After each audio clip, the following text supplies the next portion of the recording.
de que a partir de la revisión de los datos o la tabla de frecuencias, podemos identificar cuándo hacemos datos agrupados y cuándo datos ordenados. Y a partir de la identificación de las frecuencias, nosotros podemos elaborar conclusiones y las descripciones a partir de lo que se está observando. ¿Cómo lo hicimos? Pues pasamos por diferentes contenidos. Primero, que fue los métodos tabulares y gráficos, como la tabla de distribución de frecuencias, la gráfica de barras, el diagrama de pastel y los histogramas, que son, digamos, las herramientas para poder representar de manera gráfica los resultados. Y que esto, gracias al uso de Excel, es más rápido y no tengo que estar trazando con mi reglita o estar pintando. Luego vimos las unidades de medida descriptiva, en lo que es la tendencia central, que vimos media, mediana y moda, tanto para datos ordenados y agrupados. Las medidas de dispersión o variabilidad, donde vimos rango, varianza, desviación estándar, desviación promedio.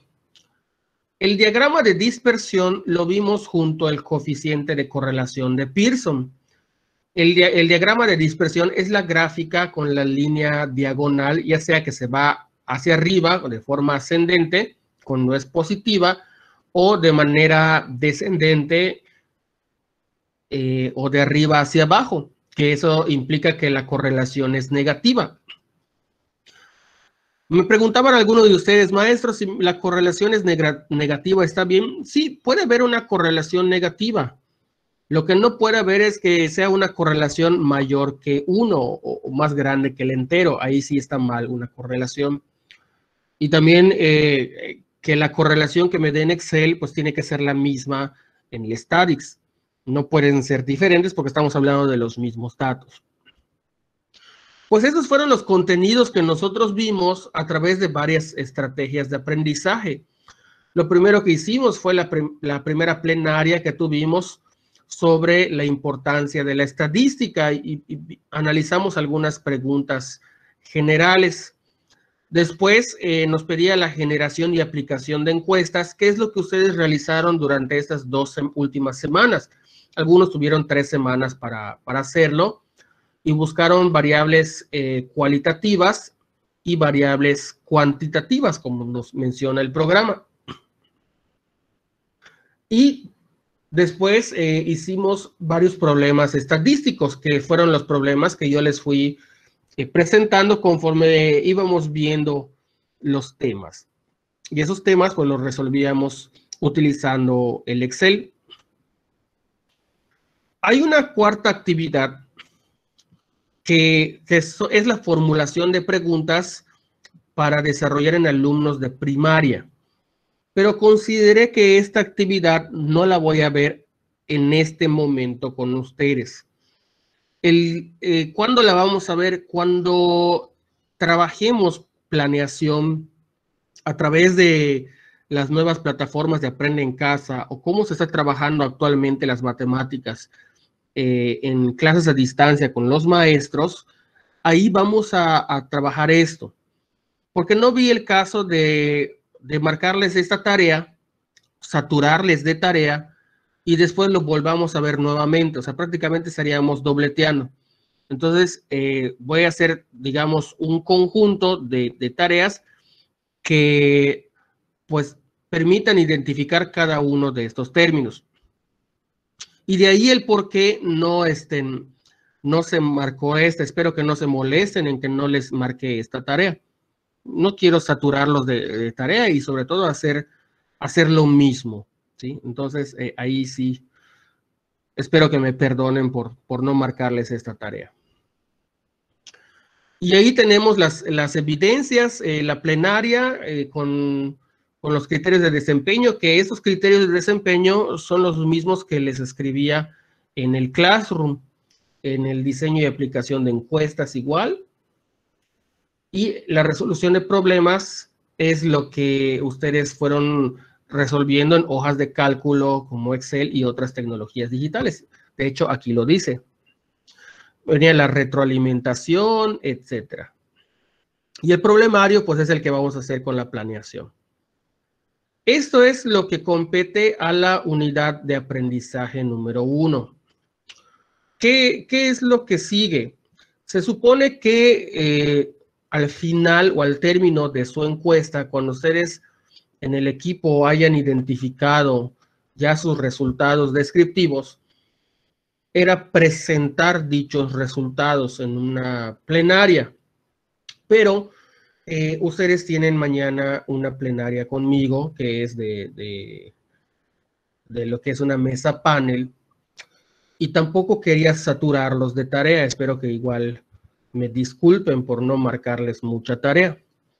Entonces, no le veo el sentido de complicarles a ustedes ni de llenarles de tanto trabajo. Entonces, si al final de cuentas vamos a volver a tener otra oportunidad para presentar resultados, entonces es ahí donde ya les pediré que ustedes lo presenten. Porque la unidad 2 no es punto y aparte de lo que vimos en la unidad 1, va a ser una continuación, es decir, siempre vamos a ver tendencia central, dispersión y correlación, pero ahora con los nuevos temas.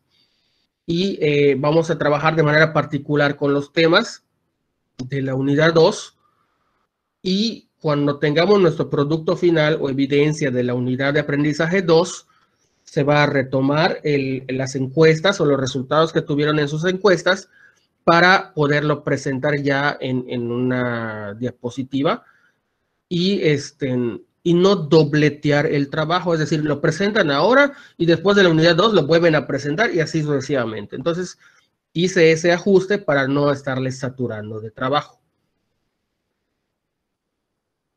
Bueno, hasta el momento ya hicimos una recapitulación de lo que hicimos en el capítulo, la unidad 1. Sí abarcamos el programa, lento pero seguro, y yo considero de que fue muy productivo el trabajo realizado.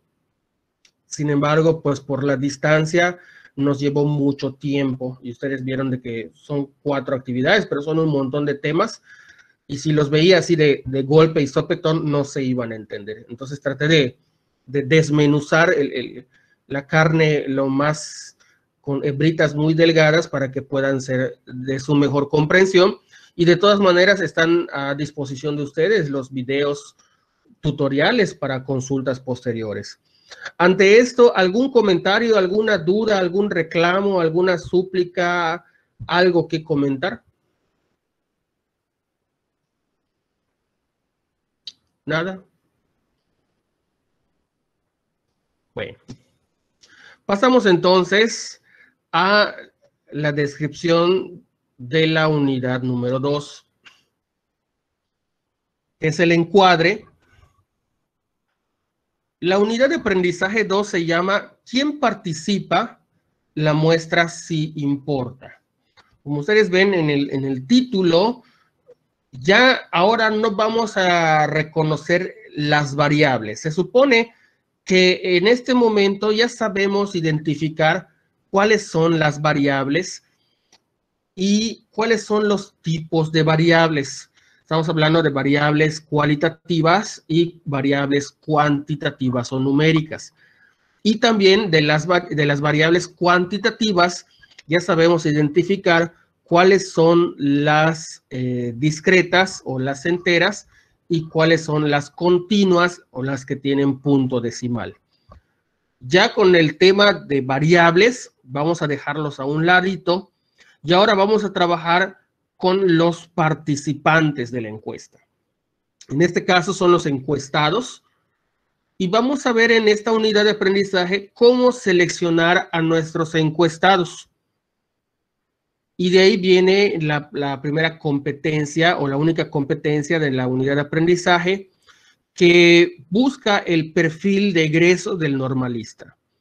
Utiliza diversos tipos de muestreo de manera manual y con el uso de software de acuerdo con situaciones de investigación educativas hipotéticas, utilizando los métodos adecuados. ¿Qué implica esto? Si nosotros tenemos una encuesta en la cual participaron 100 personas y las 100 personas me arrojaron datos muy relevantes, algunos de los que me presentaban y me preguntaban dudas sobre la marcha del análisis de datos cuantitativos, me decían que al sacar u obtener datos les daba valores atípicos. Por ejemplo, si al encuestar a las personas, la mayoría que respondió la encuesta eran jóvenes entre 18 a 27 años de edad, pero resulta que una persona que tenía 50 años también contestó esa prueba. Y esa persona o esas personas que tenían entre 50 y 55 años de edad, pues el Excel les arrojó datos atípicos. Y me preguntaban, maestro, estos datos en su video decían de que se tienen que eliminar porque son atípicos. Y yo les decía, para este ejercicio de la unidad 1, no habría necesidad de eliminarlos porque el objetivo era identificar esos datos atípicos y describir los resultados que esas edades fueron atípicas y se queda hasta allá. Pero en esta unidad 2 ya trabajo con esos datos atípicos, es decir, ya sea que elimine a los que son atípicos o trabaje con los que son atípicos. Y entonces yo tengo que tomar decisiones argumentadas y no por el hecho de que yo elija a los que no son atípicos o los que son atípicos, eso es una muestra. Porque hasta me decían, maestro, los agarro como muestra. No, eso no es una muestra. Una muestra es un proceso en el cual ustedes tienen que obtenerlo, primero el número de la muestra a partir de una fórmula. Y posteriormente se elige la muestra a partir de una técnica o una estrategia. Y eso es lo que vamos a desarrollar en esta unidad. ¿Cómo se elige el muestreo tanto de manera manual como con el uso de software?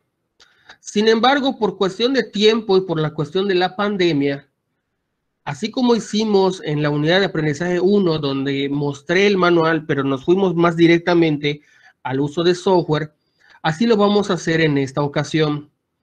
Sí vamos a ver cuál es el proceso manual, pero si existe un software que me facilita la vida para encontrar esos datos, pues yo tendría que utilizarlo, yo tendría que emplear estos softwares. Para eso están. Y otro detalle, que durante el transcurso de esta unidad de aprendizaje, las situaciones problemáticas que yo les vaya a presentar van a ser diferentes a como se las planteaba en los ejercicios de estadística descriptiva. Porque si bien en la estadística descriptiva yo les presentaba, por ejemplo, ciertos alumnos tienen tantas edades, busca la frecuencia o ordena o busca las medidas de tendencia central, por ejemplo, ¿no? Y entonces el objetivo era medir la variable. En esta ocasión, las preguntas de análisis o las preguntas hipotéticas van a ser relacionadas a la investigación o a un proceso de investigación, porque solamente ahí yo puedo establecer una muestra. Entonces, para esto vamos a necesitar de trabajar muy a la par con lo que ustedes vayan viendo y descubriendo en la asignatura del Dr. Hamlet y en la asignatura de práctica docente. Porque en estas asignaturas, ustedes como normalistas identifican un grupo de práctica y qué tipo de investigaciones se pueden hacer en estos grupos de práctica, y con esos datos hipotéticos nosotros vamos a emplear la estadística, ¿sí? De ahí viene esta relación con la competencia. ¿Y cuál sería nuestro propósito de la unidad de aprendizaje? Es que ustedes dominen los diferentes tipos de muestreo más comunes utilizados en la investigación educativa y los apliquen en problemas contextualizados para seleccionar a los posibles participantes en una investigación educativa. Es decir, si ustedes ya aplicaron una encuesta a 100 personas o a más de 100 personas, o a 90 o a 70, de acuerdo a cómo les fue. Todos esos 70 vamos a utilizar fórmulas para encontrar una muestra representativa o una muestra significativa para que podamos elegir quiénes serán los que participen en una investigación o una nueva investigación. De ahí el que les decía de que no tenía caso que presenten los resultados de toda la población y luego cuando veamos muestra, volvamos a presentar esos resultados, si mejor lo hacemos todo de una vez al final. ¿Cuáles serían los contenidos o cuáles son los contenidos que vamos a trabajar? En esta unidad de aprendizaje, a diferencia de la anterior, que fueron bastantes, en esta solo tenemos 3. La primera es identificar qué es una población y qué es una muestra. Y de las muestras se dividen en 2, muestreo no probabilístico y muestreo probabilístico. Y son esos 3 contenidos que nosotros trabajamos. Ahora, en cuanto al muestreo probabilístico, los que vamos a trabajar son los más usuales o los más comunes en investigación educativa. Es que son las fórmulas de muestreo, el muestreo de aleatorio simple, las tablas de números aleatorios, el muestreo estratificado, el muestreo por conglomerados y el muestreo sistemático. Vamos a ver en qué consiste cada uno de estos tipos de muestreo, cuál va a ser su función, cuál va a ser su proceso y cómo se va a emplear en situaciones hipotéticas reales, ¿sí? Eso es lo que vamos a ir trabajando en cuanto a estos contenidos. Esta unidad de aprendizaje contribuye con la formación de los estudiantes normalistas al proporcionarle herramientas que le permiten definir muestras representativas de poblaciones de estudio. ¿Qué es una muestra representativa? Supongamos que yo tenga 100 personas encuestadas y yo quiero saber cuánto es una muestra representativa, es decir, que si mi promedio obtenido con las 100 personas fue 30 años, un ejemplo, si yo agarro una muestra de esas 100 personas, el promedio de esa muestra obtenida tiene que ser igual o casi igual al total, es decir, me debe de dar 30 años. ¿Y cómo saber y cómo hacer para que esa muestra sea representativa? Es decir, 50 personas es una muestra representativa de los 100, 60 personas, 70 personas, 80, 90, 99. ¿Cómo determinar cuánto sería una muestra representativa? Y esto es lo que vamos a ir trabajando en esta unidad. Al desarrollar habilidades de muestreo y utilizar las fórmulas y procesos adecuados, evitarán la selección de participantes por designación o por conveniencia, que pueden conducir a inferencias erróneas. Y aquí es muy importante decirlo. Muchos, al usar un muestreo, son propensos a caer en el lado oscuro o cometer un pecado mortal. ¿Qué significa esto? De que muchos se van con la finta de que, voy a elegir una muestra para que yo vea cuál es su maestro favorito, un ejemplo, ¿no? Yo voy a aplicar una investigación en el quinto semestre grupo B y quiero saber quién es su maestro favorito. Pero como Jairo es mi camarada, es mi cuate, yo voy a elegir a Jairo porque sé que Jairo, como es mi cuate, me va a elegir como su maestro favorito. No, a Marimi yo le caigo mal, no la voy a hablar porque Marimi va a hablar pestes de mí, entonces no, a ella no.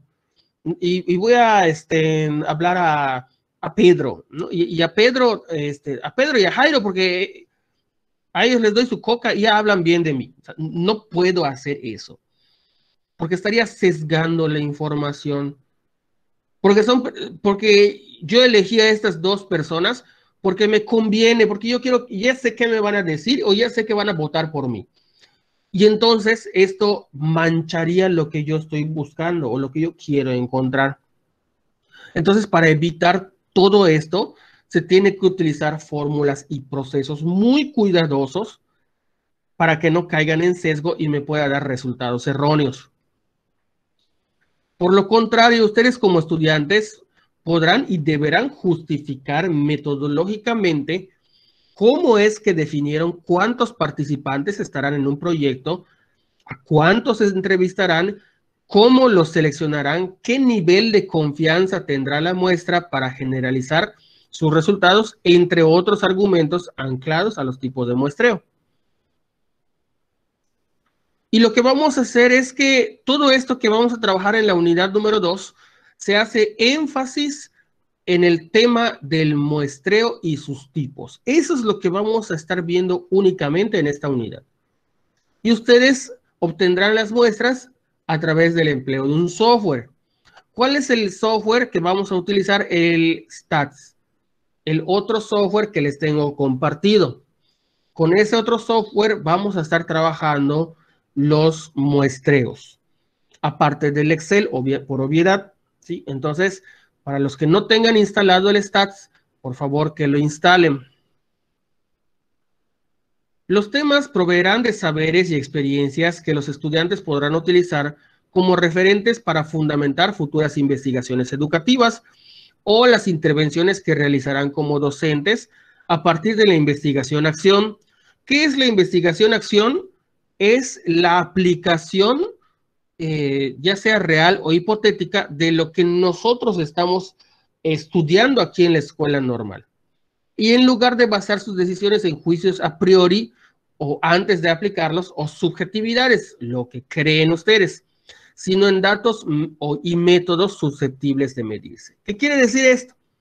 Que cuando nosotros trabajamos en esta parte de la estadística, no podemos hablar de lo que yo creo, lo que mi corazoncito siente, lo que yo me imagino. Todo eso son cuestiones o son juicios subjetivos. A eso se le llama. Porque es lo que todos dicen, es lo que yo creo, es lo que todos piensan, ¿sí? Y hay que cambiar ese modo de pensar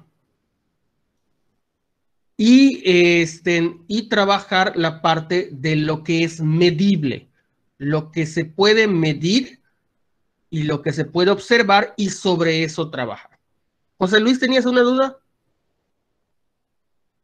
Vi que levantaste la mano. No, maestro, fue así por Ah, accidente. ok. ¿Usted qué? Ok, perfecto. Muy bien. Hasta este momento, con esto que les acabo de presentar, ¿alguna duda? ¿Algo que quieran comentar? ¿Algo que no esté claro sobre lo que vamos a hacer? Maestro, Sí, ¿me sí, escucha? Betsy. Sí, sí, te escucho, Betsy. ¿Qué pasó? Lo de la aplicación, lo de la aplicación que estaba mencionando hace un rato, Ujú, cuando instalé la otra, se activó automáticamente. ujú. Entonces la otra lo traté de negociar, pero no pude. Me mandaba otras cosas, entonces no sé si solo a mí me pasó o no sé si a mis compañeros, no sé. Igual a mí, maestro, solo una pude instalar bien.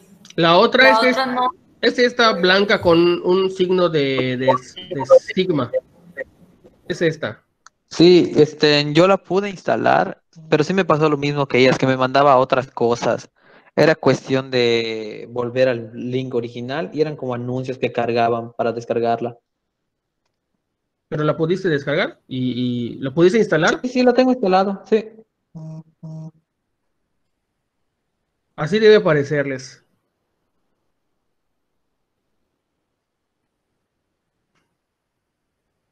Así. Este es el programa. Así se les debe aparecer.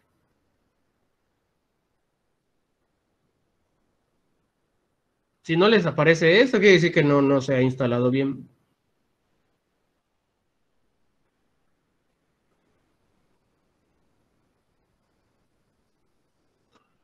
Bueno,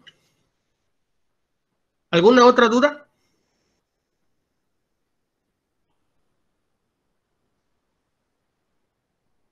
Bueno, continuamos entonces. Como ustedes saben, toda planeación parte de los saberes previos de los alumnos. Y en esta ocasión, esa es la actividad que vamos a trabajar, la actividad de saberes previos, que son dos situaciones problematizadoras sobre el uso del muestreo en situaciones reales. Y para eso vamos a tener 30 minutos. Nos vamos a agrupar en equipos. Ya les di la información de cómo van a estar en los equipos, pero ahora se los voy a volver a explicar y a mostrar antes de hacer cualquier cosa, ¿sí? Nos vamos a reunir en equipos y vamos a trabajar en una hoja que se llama Jamboard. El Jamboard es una pizarra interactiva que podemos irle metiendo, quitando cosas para hacer un mural o un esquema o una gráfica. Ya ustedes verán o se pondrán de acuerdo en el equipo cómo lo van a hacer. ¿Qué van a poner en esa hoja del Jamboard? Van a estar dos situaciones problemáticas como estas que les voy a leer a continuación.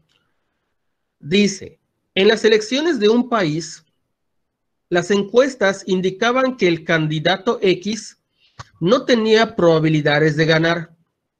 Después de las elecciones, los resultados contradijeron todas las predicciones. Entonces, viene la pregunta de análisis. ¿Qué pasó con las casas encuestadoras? ¿Cómo es que todas las casas se equivocaron? Las preguntas no fueron las adecuadas. La muestra de votantes no era representativa de la población. Y estas preguntas de análisis, ustedes la van a platicar en el equipo y van a responder. Y ahorita les voy a mostrar cómo pueden responderlo, ¿sí? Van a generar acuerdos y van a ir participando ustedes al ir llenando de opiniones para que ustedes puedan ver cómo se resuelve. Y la segunda pregunta es, en una primaria con 127 alumnos y alumnas en cuarto año, los docentes hicieron un estudio y demostraron que 100 tienen problemas para multiplicar. Un estudiante normalista propone un proyecto de intervención que puede resolver esta problemática, pero dado que tiene poco tiempo para practicar, solo puede trabajar con un pequeño número de niñas y niños. ¿Cómo puede elegir a las y los alumnos que participarán en su proyecto de intervención sin que se le critique que la selección de participantes fue arbitraria? Es decir, que tiene consentidos, que tiene alumnos pitayas, que solo a ellos beneficia, etcétera.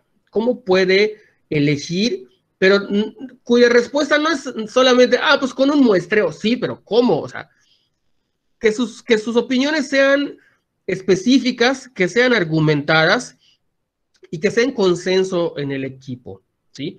Van a tener 30 minutos para poder contestar ambas situaciones problemáticas con los conocimientos que ustedes tienen, y posteriormente ustedes van a elegir a uno que se encargue de exponer, de preferencia uno que funcione su micrófono para que lo podamos escuchar, ¿no?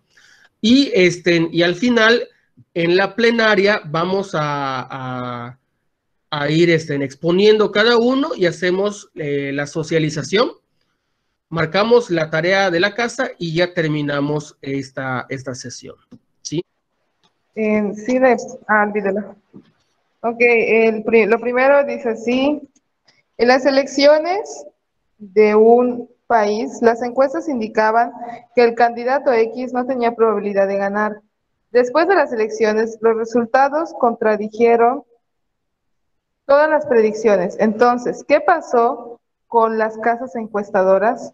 ¿Cómo es que todos se equivocaron? Las preguntas no fueron adecuadas, la muestra de votantes no era representativa de la población, pusimos que la muestra no contemplaba a la población, sino que solo un grupo de personas, y que tal vez las preguntas eran específicas para un tipo de personas en particular. cómo lo puedo decir? O sea, que en pocas palabras las preguntas no estaban dirigidas a la población en general o tal vez a solo un cierto grupo, entonces por eso no se mostraban muchos simpatizantes ante aquel, ¿cómo se le dice? Ante aquel candidato. Y la otra pregunta dice así, en una primaria de 127 alumnos y alumnas, en cuarto año, los docentes hicieron un estudio y demostraron que 100 tienen problemas para multiplicar. Un estudiante normalista propone.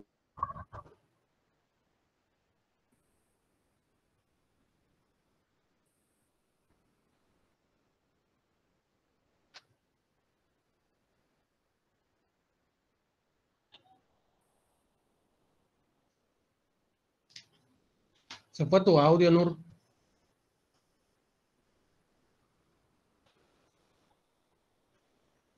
Ya no te escuchamos, Nur.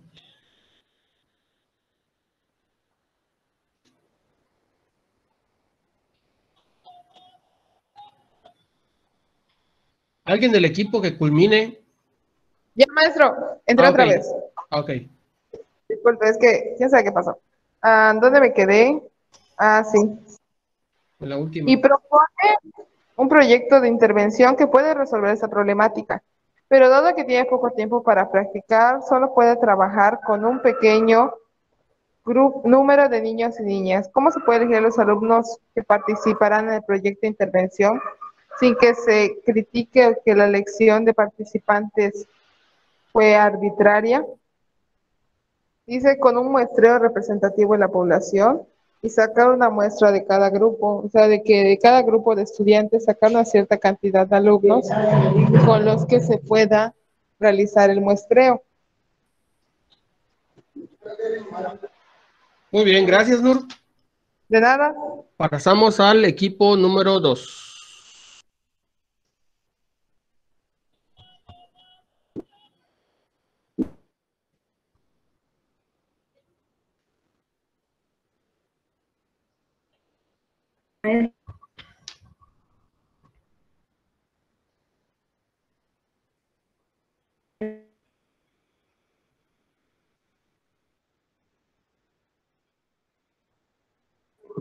No se escucha.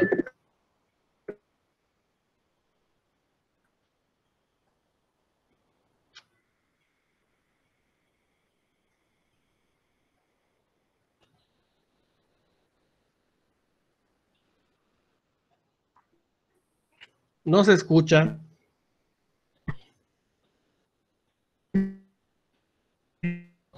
Elijan a otro rápidamente.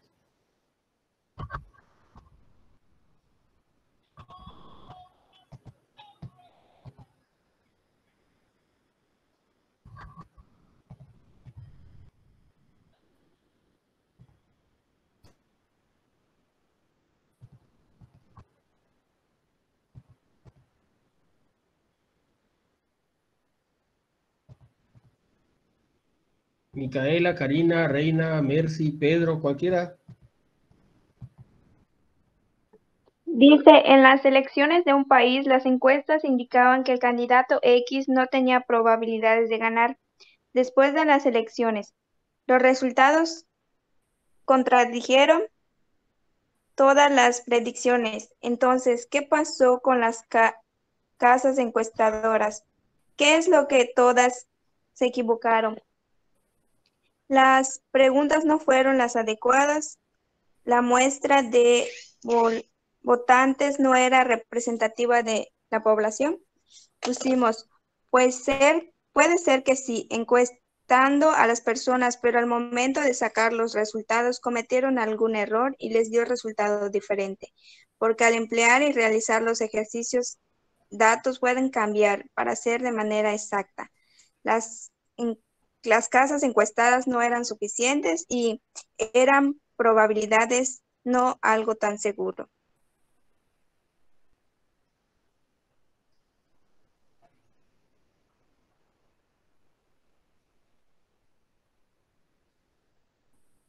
Perfecto. En la siguiente no tiene caso que leas todo, o sea, con decir que es del proyecto de la alumna normalista.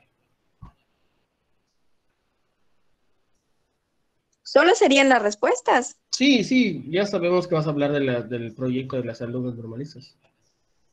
Pusimos que podría tomar una parte para realizar su prueba para que se tomara como una muestra de toda la población. Dice, a través de una encuesta y haciendo un ejercicio de multiplicación en el que tenga menor puntaje, se va seleccionando.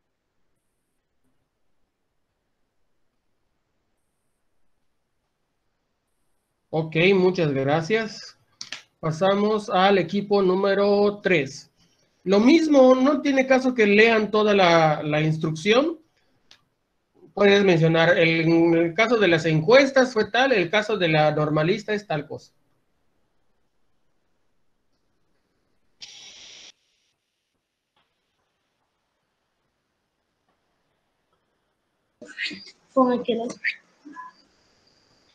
En el caso de las encuestas, pusimos que puede ser que la muestra de los votantes no era la cantidad correcta, que representa la población total, es decir, que los encuestados eran de cantidad mucho menor a la cantidad total de la población, por lo que sus respuestas no representan a la opinión de la sociedad. Ok.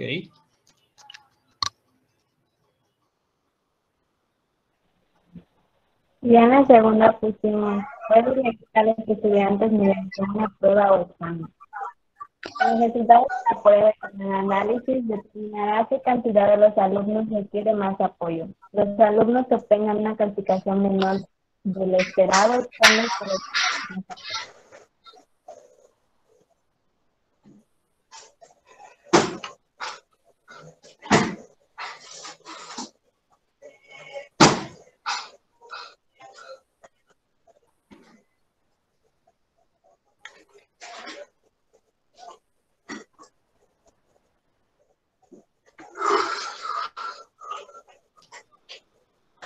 ¿Es todo?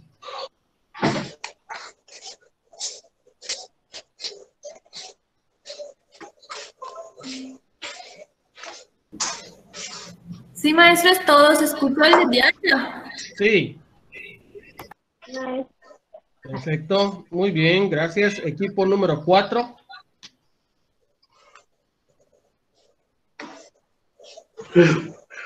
Bueno, pues Pues no, el de nosotros no, sí. Nosotros pusimos que de acuerdo al análisis realizado, en conjunto logramos identificar que las preguntas realizadas no fueron las adecuadas y la muestra era muy pequeña para el total de la población votante. Es por eso que al momento de arrojar los resultados, estos fueron contrarios a lo previsto. Y en el número 2, sugerimos como equipo que la muestra de alumnos a evaluar sea elegida de manera aleatoria, porque esto permitiría conocer a gran escala la situación de los alumnos en cuanto a las habilidades matemáticas y saber determinadamente las características de los que sí pueden resolver este tipo de operaciones y de los que no. Y eso sería todo. Perfecto.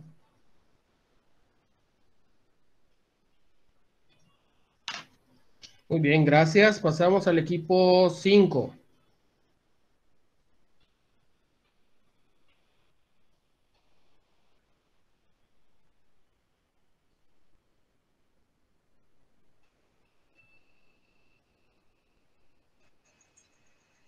Nosotros, maestro, Sí. en el primer problema planteamos varias opiniones que dice, aunque se realizaron las encuestas, las personas cambiaron de opinión, pudo haber sido una posibilidad.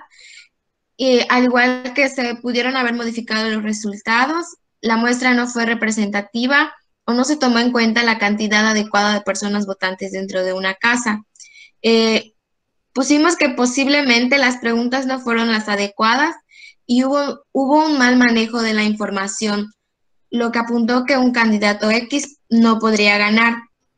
Aquí pusimos posiblemente porque pues no conocemos cuáles fueron las preguntas que se utilizaron para la encuesta. Y en el segundo problema pusimos que, que la docente realice una lección de tipo de muestreo aleatorio. Y también pusimos que si se pudiera realizar a través de un diagnóstico donde el docente establece un promedio específico a partir de los resultados para la elección de los alumnos que formarán parte de la muestra. Aquí se podría agarrar la calificación más baja para que esos alumnos sean los que formen parte de ese grupo. Y eso sería todo. Perfecto, gracias. Y cerramos con el equipo 6. Nosotros en el primer problema pusimos que no se consideraron las cantidades de las personas que viven en la casa, quienes de ellos pueden participar en las votaciones. Igual pusimos, no tomaron en cuenta la cantidad correcta de personas para realizar el muestreo, que al momento de realizar las encuestas, ellos no tomaron en cuenta es que no se ve bien. Los familiares que viven en la misma casa. Por eso al momento... Gracias. Por eso al momento que causó problemas se salieron mal a la hora. Y pusimos por último, no tomaron en cuenta las personas y por eso no hubo una buena encuesta.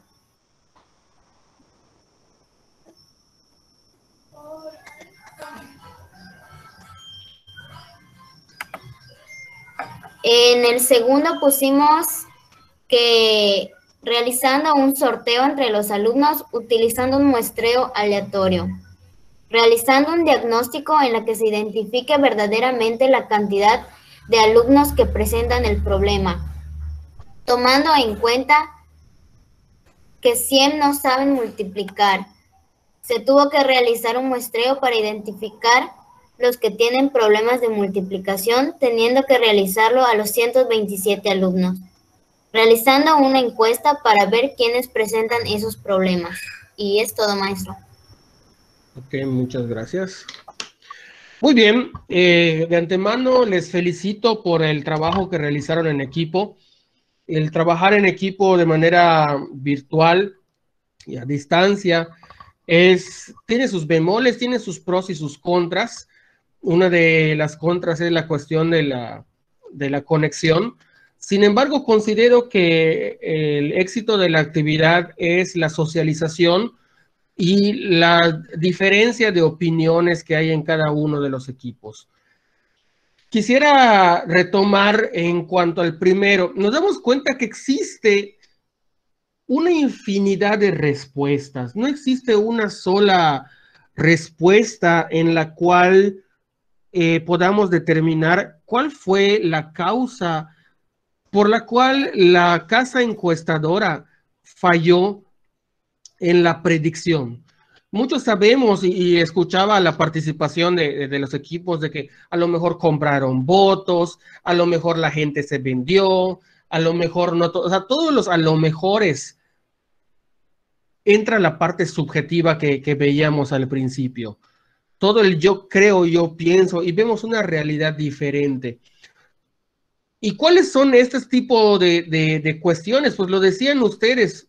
Uno, está dirigido en personas en particular. Es decir, la casa encuestadora va a una colonia y resulta que esa colonia está a favor de un candidato. Y a lo mejor ese candidato que está a favor no fue favorecido en las elecciones. Entonces, ahí digamos que hay un error en cuanto a la casa encuestadora.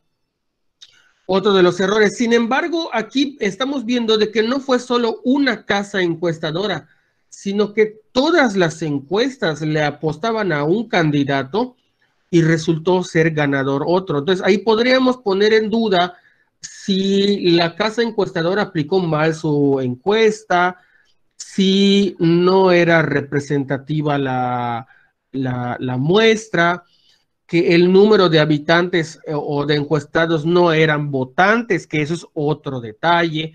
Entonces, son ciertas situaciones que debe de cubrir una encuesta para evitar estos fallos. Y algo que me agradó mucho de un equipo que decía que al final de cuentas, puede ser que cuando le preguntaron a la persona por quién se decidiría votar, En ese momento, pues su interés estaba con un candidato, pero algo ocurrió en ese tiempo o en ese lapso entre la encuesta y la votación que determinó el cambio de opinión. Y entonces la encuesta no falló. La encuesta arrojó un resultado, pero la realidad es otra. Y como decía un equipo, no fue el resultado final, fue una probabilidad. Porque si las elecciones se ganaran con probabilidad, ¿para qué se hacen elecciones, no? Entonces, aquí viene la parte del qué datos le hizo falta en cuanto a que abarque a toda la población. Pues una encuesta no puede abarcarse a toda la población porque le saldría caro y les llevaría mucho tiempo. Y prueba de ello es lo que ustedes hicieron con sus encuestas. Eran 10 preguntas o eran 20 preguntas y les llevó una semana, 2 semanas, 3 semanas, y a veces para juntar 100 encuestas o 100 encuestados, pues jamás, ¿no? Algunos sí llegaron a los 100, pero otros no pudieron llegar. Entonces ahí está el detalle, ¿no? De que a lo mejor el encuestado no lo responde como debe de ser. O sea, existen muchos detalles que esto pues hay que considerar al momento de elegir una muestra. Es decir, que tenemos que considerar todos los pros, todos los contras, considerar todos los elementos para que sea lo menos sesgado posible. Nur, ¿ibas a comentar algo?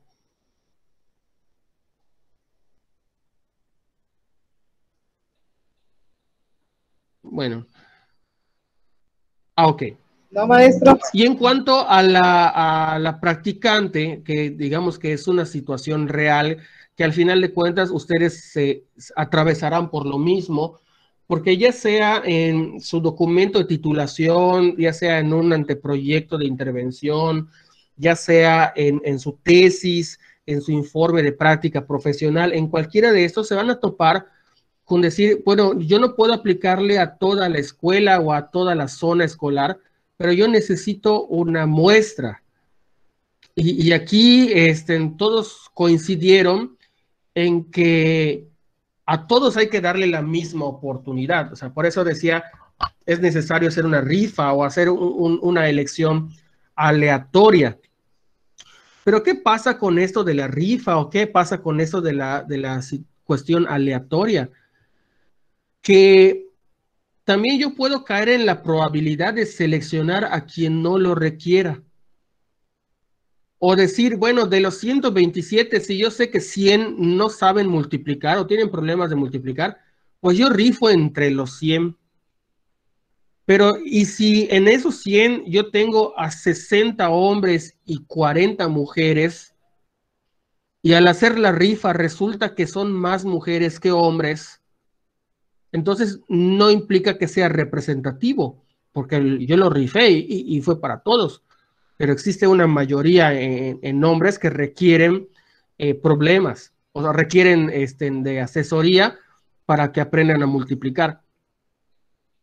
Y entonces ustedes proponen otro instrumento que es un diagnóstico o diagnosticar. Pero si en un diagnóstico ya me dio como resultado que de 127 alumnos el diagnóstico me arrojó que 100 están por debajo de una calificación aprobatoria. Es decir, 100 alumnos requieren esa atención. Ya tengo ese dato. Ahora, ¿qué voy a hacer con estos 100 alumnos?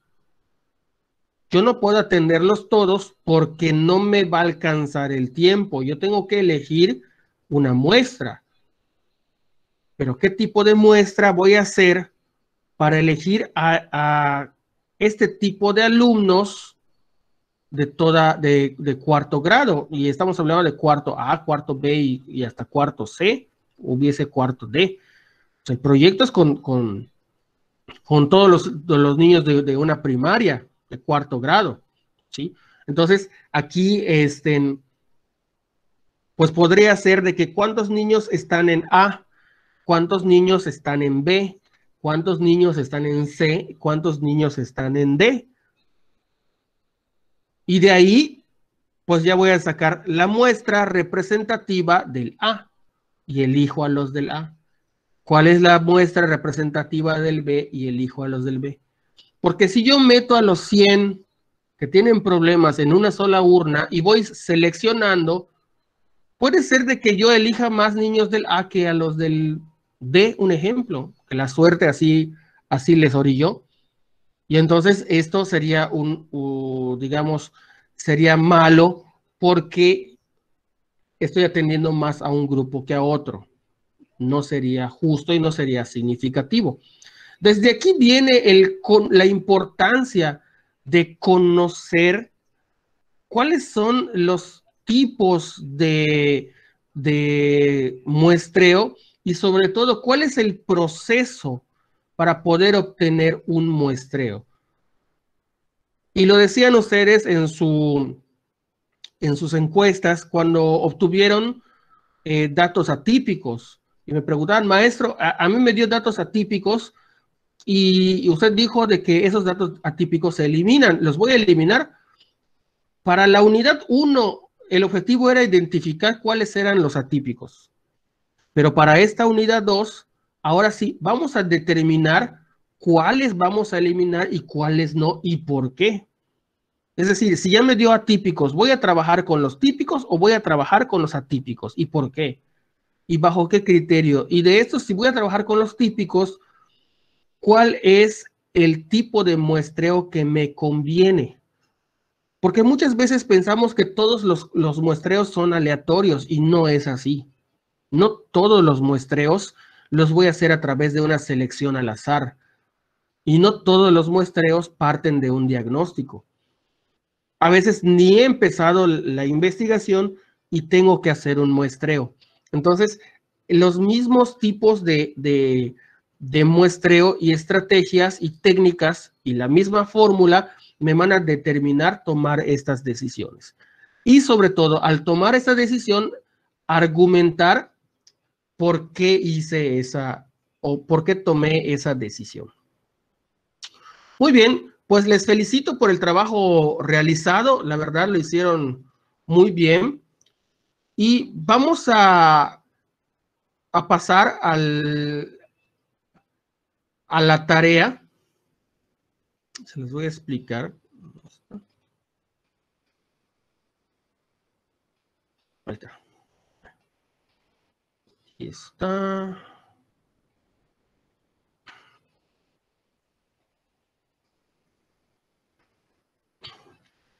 Esto ya se los envié en el Classroom.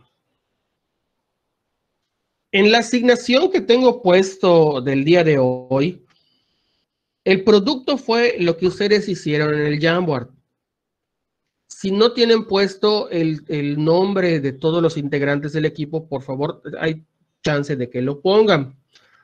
Si no estuvo presente el compañero del equipo, pues no tiene caso que le pongan su nombre, ¿sí? Y eso automáticamente se guarda. Y en su asignación de Classroom, ustedes le dan tarea entregada o entregar tarea, y eso significa que ustedes ya participaron en el Jamboard. Esto es con respecto al cuadro que hicimos hoy, ¿sí? En estos momentos. Ahora viene la tarea a distancia, que es con fecha de entrega el 26 de noviembre. Tenemos tiempo de hacerlo. Son 3 actividades que se van a hacer en equipo, pero en estas 3 actividades las voy a dividir. Primero a hacer estas 2 y posteriormente les voy a explicar en qué consiste la tercera, que viene, digamos, no es una tarea de más, sino que es parte de esto. Muy bien. De acuerdo a lo que marca el programa, ustedes se van a organizar en equipo de máximo 3 integrantes. Pueden ser de 3, pueden ser de 2 o pueden ser de 1, pero no pueden ser de 4, ¿sí?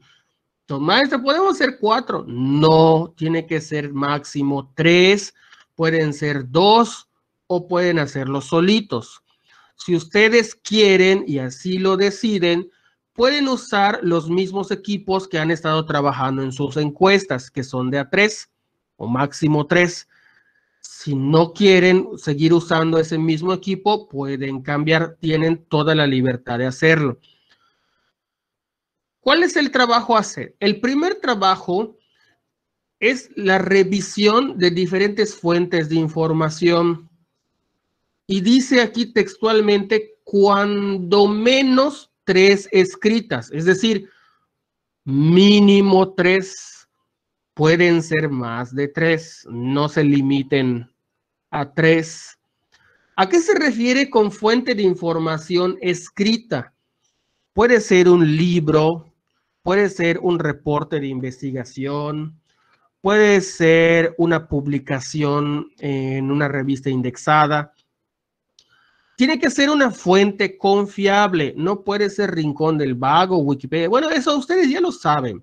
Ya han trabajado en la cuestión del APA, ¿sí? Tiene que ser una fuente confiable.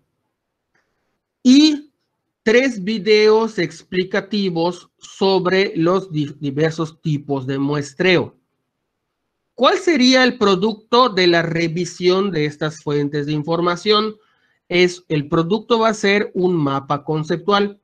El mapa conceptual lo pueden ustedes hacer en CMaps Tool o Xmind o cualquier software para hacer mapas conceptuales. Pueden hacerlo en Word, pueden hacerlo en Excel, pueden hacerlo en PowerPoint. Ustedes deciden cómo lo quieren hacer siempre y cuando sea un mapa conceptual y tenga las características de un mapa conceptual. Acuérdense, en esta primera revisión y en esta primera actividad es identificar qué es una población, sus características de la población, y hay poblaciones estadísticas. Entonces, ¿cuáles son las características de cada uno? Y de ahí las muestras. ¿Y cuáles son los tipos de muestras? Acuérdense, es mapa conceptual, no es ni esquema, ni es mural, ni es infografía, ni es resumen, ni es álbum fotográfico. Es mapa conceptual. Y si no saben qué es un mapa conceptual, búsquenlo. Esa es la primera actividad. Es un trabajo por equipo. Hasta para que vean. Y la segunda actividad marca el programa que hagan ustedes un andamio cognitivo. Ese andamio cognitivo así aparece en el programa, es esa tablita que ustedes ven allá. Yo solamente le tomé foto y lo pegué aquí en la pantalla y así le llaman andamio cognitivo. ¿Para qué sirve o en qué consiste? Describe los tipos de muestreo, sus características, procesos, ventajas, limitaciones, etc. Al final presentarán un ejemplo que muestre que se han comprendido para su uso en la resolución de problemas y reflexiones finales.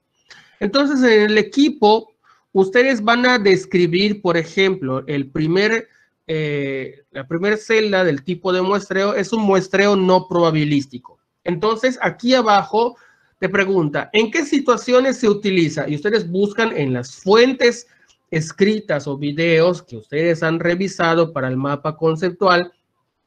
Aquí ya van a describir las características de cada uno, ¿sí? El mapa conceptual es lo sintético y aquí ya es el desglose de toda la información. Recuerden, la información que ustedes pongan no es para mí, no es para que yo estudie. Les va a servir a ustedes, ¿sí? Maestro, si yo pongo este pedazo con esto, basta. ¿Qué quieren que yo les diga? ¿Sí o no? O sea, si les digo sí, se limitan a eso. Si les digo no, copian y pegan todo lo que se les dé su gana. No es así. O sea, ustedes tienen que leer, tienen que analizar qué es lo que le está pidiendo. Me está pidiendo que yo describa en qué situaciones se utiliza el muestreo no probabilístico. Ya busqué en un libro y me dice que se utiliza en una situación. Busqué otro libro y me dice que se usa en 2 situaciones diferentes a las que había encontrado. Ya tengo 3.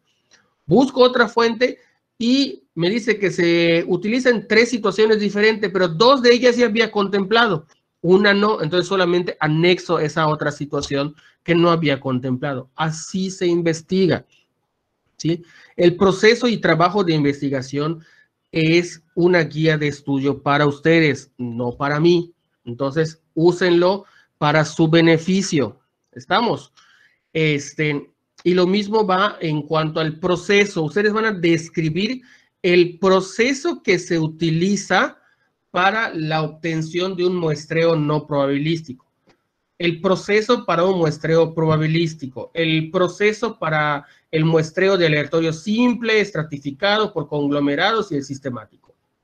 ¿Cuáles son las ventajas de cada uno de ellos? Las limitaciones y los ejemplos. En los ejemplos, ahí sí les voy a pedir que ustedes sean selectivos en el ejemplo, ya sea que utilicen un ejemplo de las fuentes de información en los cuales ustedes están investigando, o sea un ejemplo de creación propia. Pero una cosa sí les voy a decir, que los ejemplos que ustedes utilicen sean de carácter educativo, es decir, que tenga que ver con escuelas, investigación en escuelas primarias, la práctica profesional, la práctica docente, etcétera. No me vayan a poner que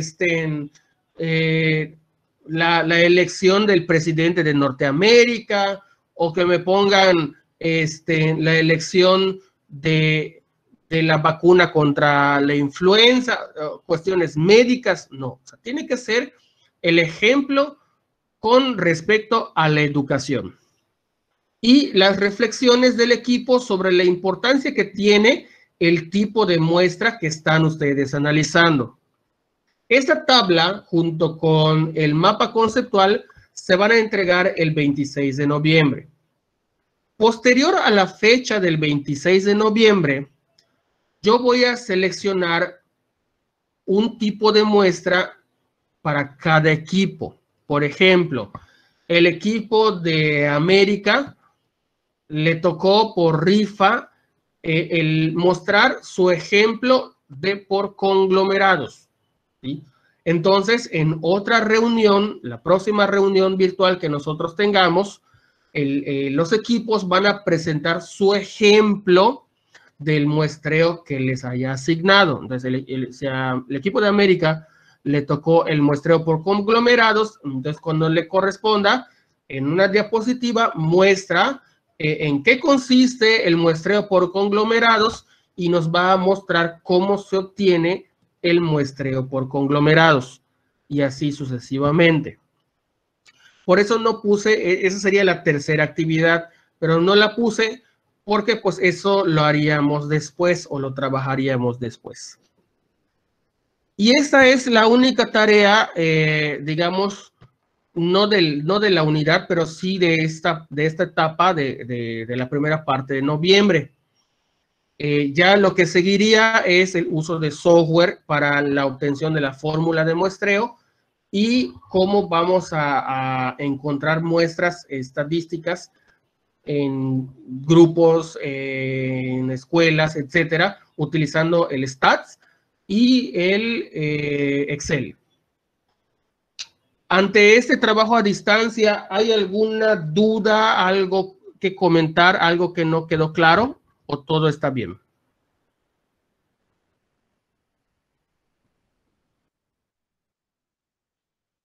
La indicación de la actividad la tengo puesto en el Classroom de este encuadre. Les tengo este mismo PowerPoint, les tengo compartido en PDF para que pese menos y ustedes tengan el acceso a ello. Porque en PowerPoint pesa más. Entonces lo convierto a PDF para que pues, pese menos y gasten menos megas.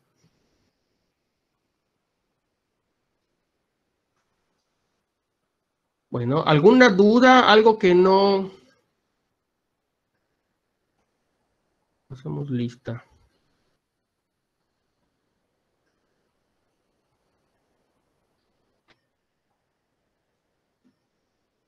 ¿Todo bien? Hola.